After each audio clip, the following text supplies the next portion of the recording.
Smart saving plan తో మీ ఆత్మీయులకు ఉజ్వలమైన సురక్షితమైన జీవితం అందించండి. టాటా ఏఏతో ఇది సాధ్యం.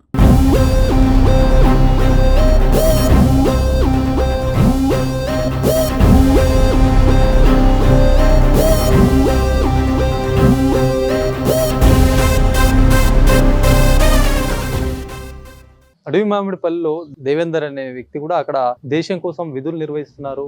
మాట్లాడదాం, వాళ్ళ తల్లి ఉన్నారు, ఆ దేవేందర్ భార్య కూడా ఉంది. మాట్లాడదాం. అమ్మా, ఎట్లా అమ్మా మీ బాబుని మీరు ఇప్పుడు దేశంకు పంపించారు, మీకు ఎట్లా అనిపిస్తుంది అమ్మా? ఎన్నేళ్ళగా చేస్తున్నాడు అక్కడ? 12. ఎట్లా అనిపిస్తుంది అమ్మా మీ బాబు అక్కడ, మీ కొడుకు అక్కడ మొత్తం దేశం కోసం కష్టపడుతుండు, పని చేస్తుండు, ఫైట్ చేస్తున్నాడు? ఇట్లా అయింది, భయం పడుతున్నది. భయం అని చెప్తారు సార్. దేవుడి దిక్కు అని చెప్తాం. దేవుడికి ఎక్కేం లేము. ఇప్పుడు పోయేటప్పుడు అయినా సరే అక్కడ మంచి జాబ్ అని చెప్పేసి చాలా మంది కూడా మీకు ఇట్లా మంచి జాబ్ లో ఉన్నాడు అని చెప్పేసి ఇట్లా అంటే మీకు ఎట్లా అనిపిస్తుంది? అనిపిస్తున్నది మంచిగా. అప్పుడు మంచిగా అనిపించే ఇట్లా అయింది, భయం పడుతున్నది మాకు. దేశం గురించి పోరాడుతున్నాడు. ఎట్లా అనిపిస్తుంది అమ్మా దేశం కోసం పోరాటం చేస్తున్నాడు మీ కొడుకు? ఏ గర్వంగా ఉండాలి, మంచిగా ఉంటే అయిపోయి ఎక్కడికి. మాట్లాడదాం. దేవేందర్ వాళ్ళ మిస్సెస్ ఉన్నారు, మాట్లాడదాం. మీరు ఇప్పుడు అంటే ఇక్కడే ఉంటున్నారా లేకపోతే అక్కడ వెళ్ళేసి వచ్చారా? ఇంతకు ముందు వెళ్ళేసి వచ్చినాము, ఢిల్లీలో ఉంటుంటే ఇంతకు ముందు. ఇప్పుడు బార్డర్ కాబట్టి వాళ్ళు చైనా బార్డర్ లో ఉంది ఇప్పుడు అని చెప్పేసి, బార్డర్ లో నాట్ అలౌడ్ కదా, ఇక్కడే ఉంటున్నాం ప్రెసెంట్ అయితే. ఇప్పుడు 2 years నుంచి ఆయన ఇప్పుడు దేశంకు సేవ చేస్తూనే ఉన్నారు, పోరాడుతూనే ఉన్నారు. మొత్తం బార్డర్ లో ఉండడము ఇదంతా కూడా ఇప్పుడు మొత్తం ఎట్లా అంతా ఇప్పటికే యుద్ధ వాతావరణం నెలకొంది. ఇప్పుడు నిన్న నుంచి కొద్దిగా అక్కడ పీస్ఫుల్ గా తయారైతున్నటువంటి అంటే ఎట్లా ఈ ఆపరేషన్ సింధూర్ పట్ల కానీ ఏమనుకుంటున్నారు? నేను ఒక ఇండియన్ గా ప్రౌడ్ గానే ఫీల్ అవుతున్నా. ఎందుకంటే మనం వాళ్ళు మన పైన అటాక్ చేసినప్పుడు మనం రివర్స్ కౌంటర్ అనేది ఇవ్వాలి కదా, ఇవ్వకపోతే మనం భయపడ్డాము అని అనుకుంటారు. సో అది నాకు ప్రౌడ్ గానే ఉంది. కాకపోతే ఏంటంటే వీళ్ళు ఆ సిచ్యువేషన్స్ వెళ్ళినప్పుడు మాకు కొంచెం టెన్షన్ అవుతుంది అంతే. లెట్స్ ప్రౌడ్ గానే ఫీల్ అవుతాము.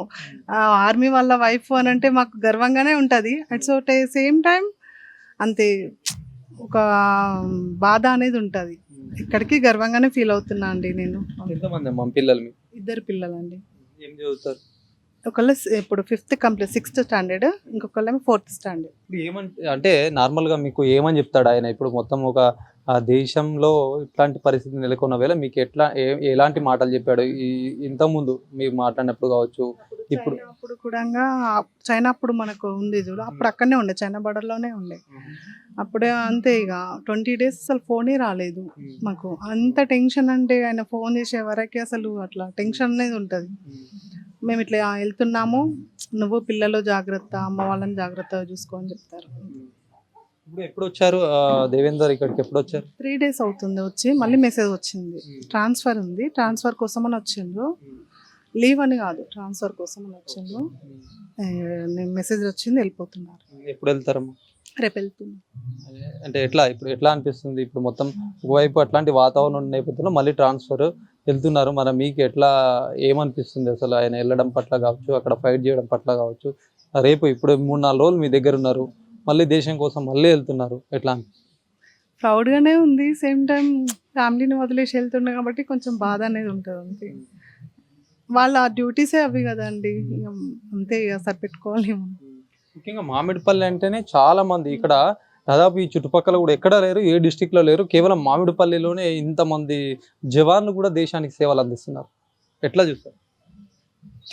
అదే ప్రౌడ్గానే ఫీల్ అవుతాం అంతే. ఇక విలేజ్ నుంచి అందరు వెళ్తున్నారు, ఇంకా వెళ్ళాలి. ఇంకా మన దేశం కోసము మా ఊరు నుంచి చాలా మెంబర్స్ వెళ్ళాలి, వెళ్తేనే కదండి అక్కడ పోవడానికి ఉంటుంది. వెళ్ళాలి, యువత కూడా వెళ్తేనే మనకు సపోర్ట్గా ఉంటారు కదా, వెళ్ళాలి ఖచ్చితంగా. ఇప్పుడు అందరూ టీచర్స్ అవి ఇవి అని అంటే మరి దేశం కోసం ఎవరు వెళ్తారు? వెళ్ళాలి కదా, వెళ్ళాలి.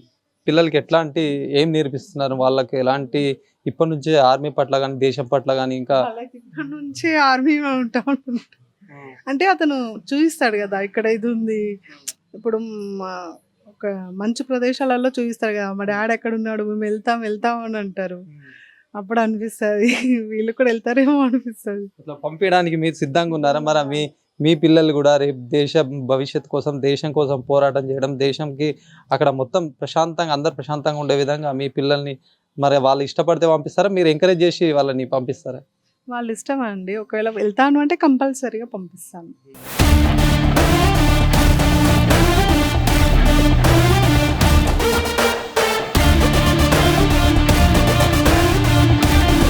మామిడిపల్లి ఈ విలేజ్లోకి రాగానే దేశభక్తిని స్ఫూర్తిని చాటే విగ్రహాలు సైతం కనిపిస్తాయి. ఛత్రపతి శివాజీ మహారాజ్ విగ్రహం, అల్లూరి సీతారామరాజు విగ్రహం ఇలాంటివి కనిపిస్తాయి. మళ్ళా ఇక్కడ చూడొచ్చు ఈ దేశభక్తిని రగిలించే స్ఫూర్తి ఇక్కడ చాలామంది యువకులకు ఉంటుంది. యువకుల్లో కూడా గత కొన్ని సంవత్సరాల నుంచి దాదాపు 22 మంది కూడా సైన్యంలో చేరారు. ఇప్పటికీ 8 మంది విధులు నిర్వహిస్తున్నారు. మాట్లాడడం ఈ గ్రామం పట్ల ఏమనుకుంటున్నారు, ఇక్కడ ఉన్నటువంటి యువతకి ఇట్లాంటి స్ఫూర్తి రావడం పట్ల ఏమనుకుంటున్నారు, గ్రామస్తున్నారు, మాజీ ప్రజాప్రతినిధి సైతం ఉన్నారు. మాట్లాడదాం. మీ గ్రామంలో ఇప్పటికీ కూడా అంటే ఇప్పుడు ఈ తెలంగాణ రాష్ట్ర వ్యాప్తంగా కూడా మామిడిపల్లి అంటే ఒక ప్రత్యేకంగా చూస్తున్నారు. ఎందుకంటే ఇక్కడ ఉన్నటువంటి యువకులు ఇట్లాంటి స్ఫూర్తి ఎంచుకోవడము, ఇట్లా దేశానికి సేవ చేయాలనుకోవడము, దీని అంతా మీకు ఎట్లా అనిపిస్తుంది? చాలా గర్వకారణంగా ఉంది. ఎందుకంటే మా గ్రామం నుంచి గత 20 సంవత్సరాల నుండి కూడా ఎప్పుడూ ఎటువంటి ఉద్యోగాలు లేని సమయంలో కూడా ఏదో ఉద్యోగం చేద్దామనేటువంటి పరిస్థితుల్లోంచి అప్పుడు మా గ్రామం నుంచి యువకులు ఆర్మీని సెలెక్ట్ చేసుకోవడం జరిగింది. అప్పుడు పోలీసులో పనిచేద్దామన్నా కూడా భయపడేటటువంటి పరిస్థితులలో ఆర్మీని సెలెక్ట్ చేసుకొని, ఎందుకంటే మా మామిడిపల్లి గ్రామం అంటే దేశభక్తి నిండుకున్నటువంటి గ్రామము. ఎప్పుడు కూడా దేశ రక్షణలో కానీ ధర్మరక్షణలో కానీ ముందుండేటటువంటి మా గ్రామము. కాబట్టి ఎవరైతే ఆ 20 సంవత్సరాల క్రితం ఈ మా గ్రామస్తులు ఆర్మీలోకి వెళ్ళడం జరిగింది, వాళ్ళని ఏదైతే ఇదిగా తీసుకొని మా గ్రామస్తులు ఇప్పుడు రాబోయే రోజులలో కూడా ఈరోజు దేశ రక్షణలో భాగంగా మా ఊరు 18 మంది, మాకు 14 మంది ఆర్మీలో అయితే 6 రిటైర్మెంట్ కావడం జరిగింది. వాళ్ళు ఇప్పుడు 8 మంది ఈ యుద్ధంలో పార్టిసిపేట్ చేస్తున్నారు. మాకు కాకుండా మా గ్రామస్తులందరం గర్వంగా ఫీల్ అవుతున్నాం. ఎందుకంటే యుద్ధం చేయడం అనేది ఎవరికి మామూలుగా దక్కే అవకాశం కాదు. కానీ ఇటువంటి పరిస్థితుల్లో కూడా మా గ్రామస్తులందరూ దాంట్లో పనిచేస్తున్నారు. ఎవరైతే రిటైర్ అయినరో వాళ్ళు కూడా అవకాశం ఇచ్చి మమ్మల్ని ఒకవేళ పిలిస్తే ఖచ్చితంగా మేము ఇప్పుడు ఆర్మీలో చేరి యుద్ధం చేయడానికి సిద్ధంగా ఉన్నాం అని చెప్పేసి వారు ఈరోజు సిద్ధంగా ఉన్నారు. ఎప్పుడు పిలిపిస్తే అప్పుడు పోదామని చెప్పేసి. ముఖ్యంగా మా గ్రామం అంటే అందరము యూనిటీగా ఉంటాము. అందరము పార్టీలకు అతీతంగా అందరూ కూడా ఎవరైతే ఆర్మీలో పోయిన వాళ్ళకు మేమందరం మా కుటుంబాల లెక్క మేమందరం కూడా సపోర్ట్ చేయడం జరుగుతుంది. గ్రామంలో ఉన్నటువంటి వాళ్ళ ఆర్మీ వాళ్ళ ఫ్యామిలీస్ని కానీ వాళ్ళు ఏదైతే దేశరక్షణ ఎట్లా చేస్తున్నారో మేము అక్కడ వాళ్ళ ఫ్యామిలీస్ని కానీ వాళ్ళ పిల్లల్ని కానీ ఇక్కడ అంతే గౌరవంతో మేము గౌరవిస్తున్నాం. అదేవిధంగా టిల్ టుడే అన్వర్డ్స్ కూడా ఇంత యుద్ధం జరిగినా ఎన్ని జరిగినా కూడా మిగతా మా యువకులు ఎవరైతే ఉన్నారో ఈ రోజు వరకు కూడా ప్రతి ఇంటి నుండి కూడా ఆర్మీలోకి పోవడానికి మొన్న ఈ అగ్నివీర్కు కూడా మా దగ్గర నుంచి ఒక 20 మంది పార్టిసిపేట్ చేయడం జరిగింది. అవి దానికి పోవడానికి కూడా సిద్ధంగా ఉన్నారు. మొత్తం అంటే యువతలో ఇట్లాంటి భావాలు, ఇట్లాంటి ఏదో దేశానికి చేద్దాం అన్నటువంటి ఇట్లాంటి ఆలోచన రావడం చాలా గొప్ప విషయం. దీనికి అంతా ఎట్లా స్ఫూర్తి ఏమన్నా ఉందా? మొట్టమొదట మా దగ్గర నుంచి ఎవరైతే మొదలు కొందరు సీనియర్స్ పోవడం జరిగింది. కొందరు వేసిన ఆ దారినే ఏంటంటే మిగతా వాళ్ళు కూడా ఒక మంచి పని జరుగుతున్నప్పుడు వాళ్ళకు దొరుకుతున్నటువంటి మర్యాద కానివ్వండి, వాళ్ళకు సైనికులకు ఇచ్చేటటువంటి గౌరవం కానివ్వండి, ఇప్పుడు దేశం కోసం వాళ్ళు చేస్తున్నటువంటి సేవ కానీ ఇవన్నీ కూడా మేము అన్నల్లాగా మేము కూడా తయారు కావాలి, మేము కూడా దేశం కోసం పనిచేయాలనేటువంటి ఆలోచన ప్రతి యువతుల దగ్గర ఉంది. అదేవిధంగా ముఖ్యంగా మేము వాళ్ళ పేరెంట్స్కి మేము అందరికీ కూడా ధన్యవాదాలు చేతులెత్తి నమస్కరిస్తాం. ఎందుకంటే తల్లిదండ్రులు, భార్య, పిల్లలు వాళ్ళు ఎవరైతే పర్మిషన్ ఇస్తే కానీ ఈరోజు వాళ్ళు అక్కడ పోలేని పరిస్థితి. ముఖ్యంగా ఎవరైతే ఆ పర్మిషన్ ఇస్తున్నారో ఆ తల్లిదండ్రులకు, ఆ భార్యలకు, వాళ్ళందరికీ కూడా చేతులెత్తి నమస్కరిస్తున్నాం. ఇప్పటికిప్పుడు మీరు మాట్లాడారు యుద్ధంలో పార్టిసిపేట్ చేస్తుండే మామూలుగా జనాలకే ఒళ్ళు జలధరిస్తుంది. నా భర్త అక్కడ పనిచేస్తున్నాడు, మా బాబు అక్కడ పనిచేస్తున్నాడు, మా బాబు యుద్ధం చేస్తున్నాడు, ఏ క్షణంలో ఏ మాట వినాల్సి వస్తుందో, ఏ శబ్దం వినాల్సి వస్తుందో అని భయంతో వాళ్ళు లోపల కుమిలిపోతున్నారు. ఫిర్బీ ఏంటంటే దేశం కోసం పనిచేస్తున్నాం అనేటువంటి ఆ సంతోషం ఒక్కటి వాళ్ళను ఈరోజు ఈ రకంగా ఉంచుతుందని మేము ప్రగాఢంగా నమ్ముతున్నాం. మా దగ్గర మా ప్రజలు కూడా ఇవాళటి కూడా మేము రాబోయే రోజులలో ఇది సైనికులను తయారు చేసేటటువంటి గ్రామంగా మా ఊరుకు పేరు వచ్చింది. సైన్యంలోనే కాకుండా యువత మా గ్రామంలో ఇప్పుడు వేరే పోలీస్ శాఖలు ఉంటారు, సివిల్ పోలీసు ఉన్నారు, హోంగార్డ్ పోలీసు ఉన్నారు, ఆరోగ్య శాఖలో ఉన్నారు, వివిధ శాఖలలో మా గ్రామం నుంచి చాలామంది పనిచేస్తున్నారు. 50 నుంచి 60 మంది మా గ్రామంలో ఉద్యోగస్తులు ఉంటారు. ముఖ్యంగా కూడా వాళ్ళ ఫ్యామిలీస్కి మీరు ఎట్లాంటి హెల్ప్ చేస్తారు అసలు? యాక్చువల్గా ఇప్పుడు ఏదైనా కుటుంబం దేశ రక్షణలో ఉంటుంది, అక్కడ ఉన్నారంటే వాళ్ళ పేరెంట్స్ ఒకరిద్దరే ఉంటారు, పిల్లలందరూ కూడా ఒకవేళ ఫ్యామిలీ అయితే కూడా వాళ్ళతోటే వెళ్ళిపోతారు. అట్లాంటి వాళ్ళకి ఏదన్నా సాధక బాధకాలు ఉంటాయి, అవసరాలు ఉంటాయి, అట్లాంటప్పుడు మీ గ్రామం తరపు నుంచి ఎట్లా వాళ్ళని ముందుకు తీసుకెళ్తారు, వాళ్ళకి ఎట్లా హెల్ప్ చేస్తారు? సామాన్యంగా వాళ్ళకు ఏ ప్రాబ్లమ్స్ ఏమి ఉండవు. ఏమైనా ఇంటర్నల్గా వాళ్ళకు చిన్న చిన్న ప్రాబ్లమ్స్ ఏమైనా ఉంటే కూడా మేమున్నామని ధైర్యం ఇస్తాము. వాళ్ళు అలాంటేనే మాకు ధైర్యం. ఒక ఆర్మీ సైనికుడు ఇక్కడ మా గ్రామంలో ఉన్నాడంటే మాకు గర్వకారణం, మా అందరికీ కూడా ఎంతో సంతోషంగా ఉంటుంది. మేము పెద్దగా ఏంటంటే మోరల్ సపోర్ట్, మనోధైర్యం ఇస్తాం. ఆ మనోధైర్యం ఇచ్చి వాళ్ళకి ఏంటంటే మేమున్నాము, మా పెద్దలు ఉన్నారు అని చెప్పేసి వాళ్ళకు మేము ఇచ్చే ధైర్యము. అసలు వాళ్ళే మాకు ధైర్యము, వాళ్ళే మాకు ఇన్స్పిరేషను. మేమందరం కూడా ఇలా మా పిల్లల్ని కూడా ఆర్మీలో పంపడానికి మేము కూడా తయారు చేస్తున్నాం. అన్ని రకాల కొందరు మా దగ్గర ఉన్నటువంటి రిటైర్డ్ వాళ్ళు కూడా కొందరు శారీరక దారుఢ్యం కోసం వాళ్ళకి వ్యాయామం కానీ అవన్నీ నేర్పిస్తూ రోజు రన్నింగ్ ఇవన్నీ చేపిస్తూ పిల్లలకు అందరికీ కూడా దృఢంగా తయారు చేయడానికి వ్యాయామ క్రీడలు కూడా నిర్వహిస్తున్నటువంటి కొందరు హోంగార్డులు ఉన్నారు. వాళ్ళందరూ కూడా అందరూ శక్తి వంచన లేకుండా కూడా యువత అనేది ఈరోజు మా గ్రామంలో పటిష్టంగా తయారై ఉన్నది. ఇప్పుడు ఎక్కడికి పోవడానికైనా ఒకవేళ ఆల్ సివిలియన్స్ మీరు ఇప్పుడు రావాలా, ప్రతి ఒక్కరు ఒక బంధుకు పట్టుకొని మీరు యుద్ధ రంగంలోకి రావాలనంటే ఖచ్చితంగా ఇంటికి ఒక యువకుడు మా దగ్గర తయారున్నాడు. వాళ్ళందరూ కూడా అన్ని రకాల ఫిట్నెస్ ఉన్నది. వాళ్ళకు గన్ ఇస్తే డైరెక్ట్గా పోయి ఫైర్ చేసి యుద్ధ రంగంలో దిగడానికి సిద్ధంగా ఉన్నారు. మీ విలేజ్ నుంచి కూడా ఇంత పెద్ద మొత్తంలో యువకులు మరి ఇట్లాంటి సైన్యంలో చేరుతున్నారు, ఎట్లా అనిపిస్తుంది మీకు?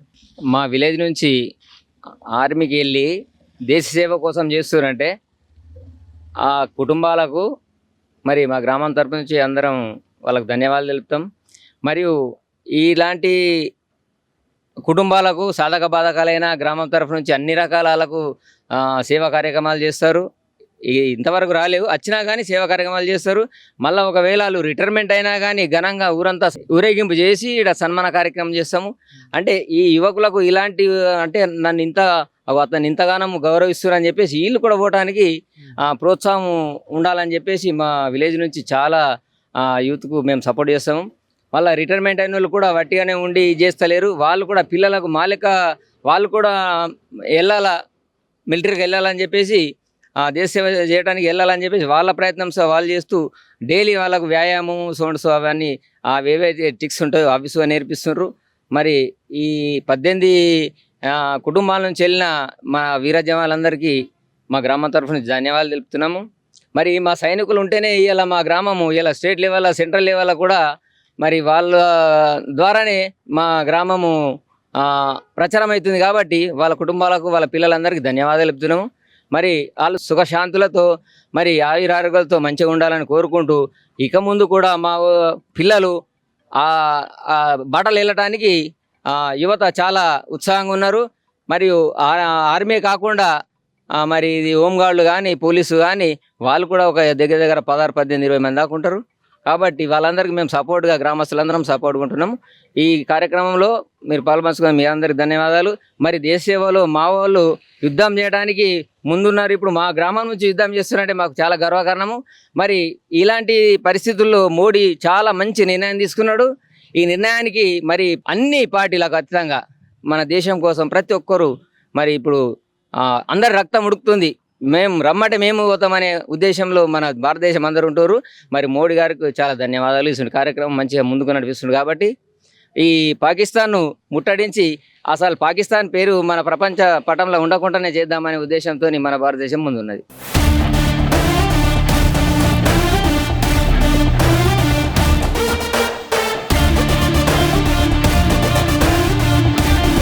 రెండు 2,500 వరకు జనాభా, 500 ఇళ్ళు, 2,000 మంది ఓటర్లు. ఇట్లాంటి గ్రామంలో గత 22 సంవత్సరాలుగా కూడా 22 మంది ఈ గ్రామం నుంచి ఆర్మీలో పనిచేశారు. ప్రస్తుతం 14 మంది కూడా ఈ సంఖ్య ఉండగా కూడా 14 మందిలో 6 మంది రిటైర్డ్ అయ్యారు, 8 మంది కూడా ప్రస్తుతం చేస్తూ ఉన్నారు. ఇట్లాంటి గ్రామం చూడొచ్చు, ఎంత విశాలంగా ఉంటుంది. జై జవాన్ జై కిసాన్ అని ఆ పదం కూడా ఇక్కడ పర్ఫెక్ట్గా కూడా సరిపోతున్నటువంటి పరిస్థితి ఉంది.